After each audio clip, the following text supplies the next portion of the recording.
Do you know the feeling of not knowing what will happen next? In times like this, people react very differently. Some hold on tightly to what they already know, while others become very active and start looking for new paths. This feeling of uncertainty affects all of us, often without us even noticing it. So why are we actually afraid of what lies ahead? This question is something we all carry inside us, and it is the perfect starting point to understand what happens in our minds when the ground under our feet starts to feel unstable. Let's look deeper into this. How we react to the unknown is not random at all. Research shows that our minds mainly use two strategies to deal with uncertainty. The hidden driver behind all of this is uncertainty itself. It is not just a vague feeling. It is a fundamental psychological state that strongly influences our thinking, our emotions, and also our actions. The first path is called attachment. You can imagine it like an anchor.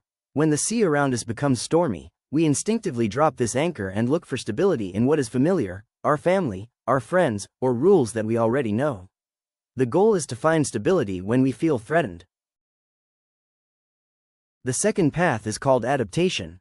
Instead of dropping an anchor, we begin to build a bridge toward the future. This is our inner motivation to solve problems and shape our environment so that we can better manage future risks. Here we can see the two strategies side by side. It is basically the difference between preserving and shaping. Attachment reduces uncertainty in the present by holding on to what is familiar. Adaptation looks forward and tries to reduce future risk by actively changing something. So the logical question is, do we choose one of these paths? Is it an either-or situation, or is it more complex? And this is where it becomes really interesting. This graph from the study shows something important. Look at the group on the far right, Group 4. These are the people who feel the highest level of uncertainty. And what happens? The curve rises sharply. Why? Because they do not choose just one strategy, they use both at the same time. They hold on to what is familiar while also actively searching for new solutions. It is an attempt to regain control on all levels. But it is not only about the extremes. If you look again at the graph, people on the far left, those who feel little uncertainty, do not really need either strategy. The most interesting area is in the middle. With moderate uncertainty, many people prefer adaptation. They feel secure enough to actively shape the situation instead of only holding on to the familiar. That is the theory, but what does it mean in the real world? How do these reactions, holding on and adapting, appear in everyday life? A perfect example is social integration. Think about it, integration is almost a textbook example of a situation with maximum uncertainty. There is a new language, new social rules, and new challenges at work. Suddenly almost nothing is predictable anymore. You can imagine the process in 4 steps. First comes the strong uncertainty. So what happens? People either grab the anchor, support from familiar people, or they start building a bridge by learning the new rules of society. The turning point comes with social acceptance. Once a basic feeling of stability exists, the new environment becomes more predictable. And then something important happens. Proactive adaptation suddenly becomes much easier. Security is the key that allows people to open up.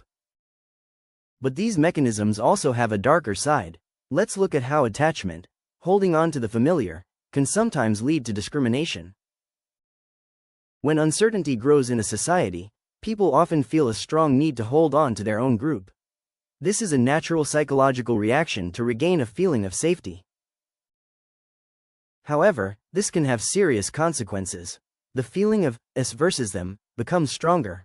One's own culture and rules suddenly appear as the only correct ones, sometimes even as superior.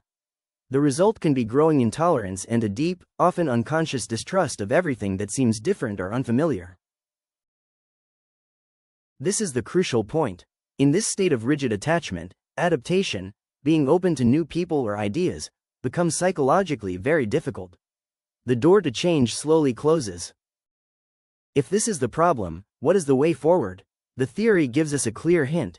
The key is to create security.